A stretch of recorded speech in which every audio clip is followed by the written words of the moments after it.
The trade war between the United States and China began with a bang. President Trump, fulfilling a campaign promise, imposed heavy tariffs on Chinese goods entering the U.S. This aggressive move sent shockwaves through the global economy. China, the world's second-largest economy, quickly retaliated. The stage was set for a high-stakes confrontation. Tariffs risked raising prices for American consumers and businesses. The impact was felt in both countries. The stakes were high, and the outcome uncertain.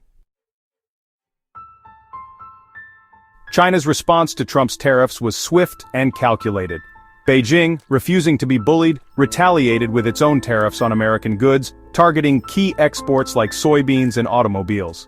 These retaliatory tariffs, reaching up to 125%, were carefully calibrated to inflict maximum pain on Trump's political base, particularly farmers in states that had voted for him. But China's counteroffensive went beyond tit-for-tat tariffs. Beijing, recognizing the need to reduce its dependence on the U.S., strategically targeted key American industries. Exports of rare earth minerals, crucial for high-tech manufacturing, were restricted, threatening to disrupt American supply chains. This move highlighted China's leverage in the global economy and its willingness to use it. Furthermore, China began blacklisting American companies, making it difficult for them to do business in the Chinese market. This targeted approach, aimed at American corporate interests, sought to pressure the Trump administration to reconsider its aggressive trade policies. China also challenged the legitimacy of Trump's tariffs on the world stage, filing a complaint with the World Trade Organization.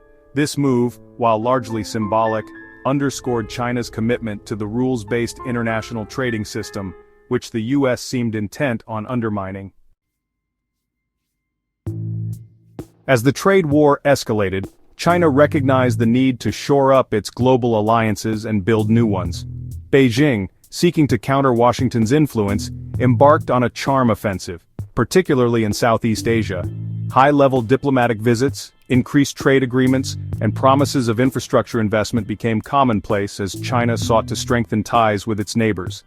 These efforts bore fruit as several Southeast Asian nations, wary of getting caught in the crossfire, deepened their economic ties with China. This shift in the geopolitical landscape, driven by the trade war, highlighted the unintended consequences of Trump's policies. Beyond Southeast Asia, China reached out to developing countries around the world, offering a message of solidarity and cooperation. Beijing, positioning itself as a champion of free trade and multilateralism, warned other nations against appeasing the U.S. and its protectionist policies. These diplomatic overtures, coupled with China's economic clout, resonated with many countries, particularly those that had felt the sting of American economic pressure. The trade war inadvertently was pushing some nations closer to China's orbit. China, unlike the U.S., is playing a long game.